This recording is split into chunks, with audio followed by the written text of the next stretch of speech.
Assalamualaikum warahmatullahi wabarakatuh. I'm Susi melyana. We will start the debate with the title of imposing the death penalty for criminals. The corruptors who must be sentenced to death are the corruptors who robbed billions of rupiah in state money, as in the case of BLBI funds, so no pretty like employees who stole in their day of pays. I am fed up, so the corruptors should be finished by death. Humans can make mistakes as well as people who commit corruption.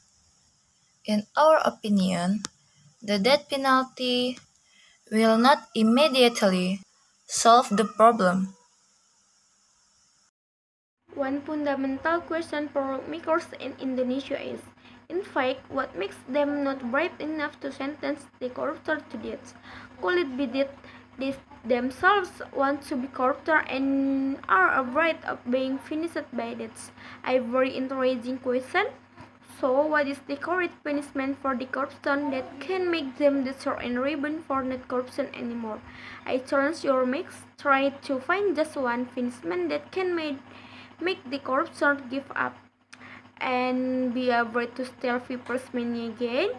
I think only the death penalty can gather them, but there is one obstacle that makes this relegation difficult to implement in Indonesia. Indeed, Komnas HAM argued that there are still many other punishments that can deter corruption apart from the death penalty. Even though in reality until now there has been no strike punishment at all that makes them corruption that sure. In addition, the death penalty is considered contrary to the second Pancasila precept, just and civilized humanity. In addition, the death penalty is also disobedient to Articles 28A and 28I of the 1945 Constitution that the right to life cannot to reduce for any reason. In fact, corruptors get high-class treatment in prison. They can go in and out of prison freely, can enjoy several lectures, private facilities, get the right to have sex.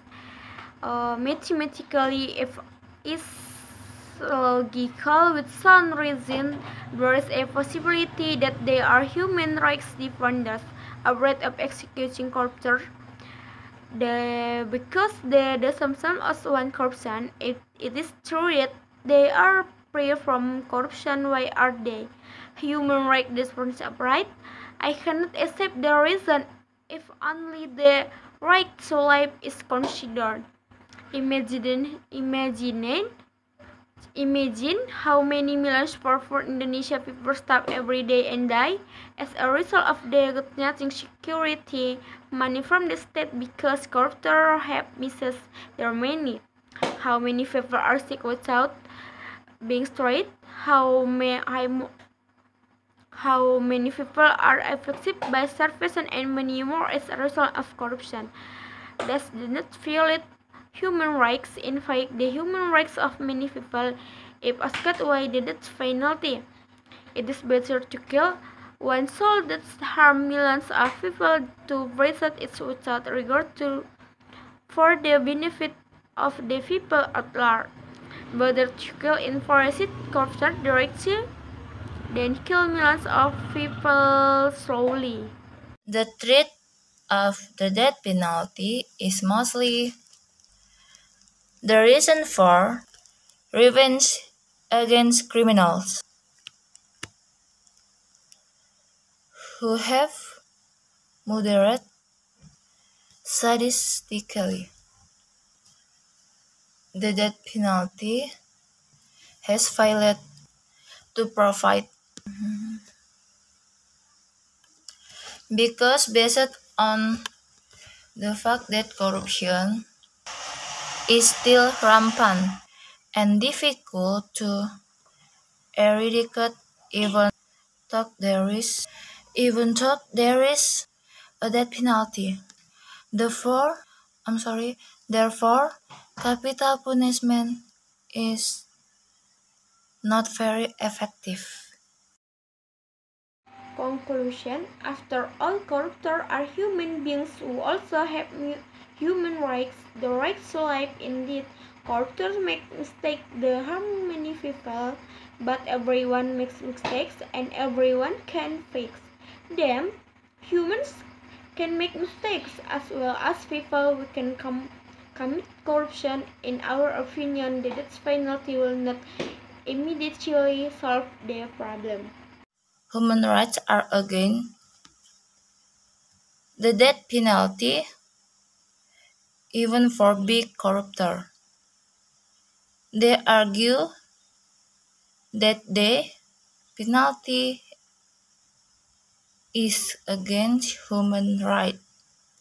The 1945 Constitution and Pancasila for the death penalty to be repealed.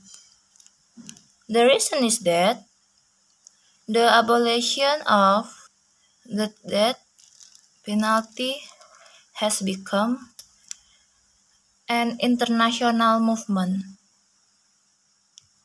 The International Covenant on Civil and Political Rights in 1966, which has been in effect since 109,000 1976, includes, among other things, prohibiting the death penalty and granting the right to live weapons.